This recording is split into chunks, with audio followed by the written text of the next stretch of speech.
സാന്ത്വനം സീരിയലിലൂടെ പ്രേക്ഷകർക്ക് ഇഷ്ടപ്പെട്ട ശിവാഞ്ജലി കോംബോ വീണ്ടും കല്യാണം കഴിക്കുന്നു.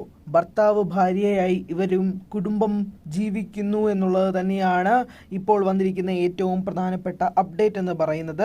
അച്ചു സുഗന്ധ് ചിത്രത്തിന് വേണ്ടിയിട്ടുള്ള കാത്തിരിപ്പിലായിരുന്നു ആരാധകർ. ആ കാത്തിരിപ്പിന്റെ അവസാനത്തിലാണ് ശിവാഞ്ജലി കല്യാണം കഴിക്കുന്നത്.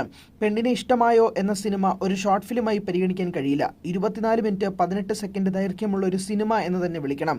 മേക്കിംഗ് കൊണ്ടും പെർഫെക്ഷൻ കൊണ്ടും അതങ്ങനെ തന്നെയാണ്. സാന്ത്വനത്തിന്റെ സെറ്റിൽ വെച്ച് ഞാനൊരു സിനിമ ചെയ്യുമെന്ന് പറഞ്ഞ് പല കഥകളും അച്ചു ഗോപികയോടും രക്ഷാദല്ലുവിനോടും പറയുകയും അതൊരു തമാശ വീഡിയോയെ പുറത്തിറക്കുകയും ചെയ്തിരുന്നു. എന്നാൽ അച്ചുവിലെ സംവിധായകന് ഇതൊരു തമാശയല്ല എന്ന് ഈ ഷോർട്ട് ഫിലിം കാണുന്നതിലൂടെ വ്യക്തമാകും. ഓരോ ഫ്രെയിമും അത്യുഗ്രനാണ്. കാണാത്തവർ ഉടൻ തന്നെ കാണണം. ഓരോ ഫ്രെയിമിലും എന്ത് വേണം, എങ്ങനെ വേണമെന്ന് കൃത്യമായി നിശ്ചയമുള്ള സംവിധായകൻ്റെ മിടുക്ക് കാണാവുന്നതാണ്.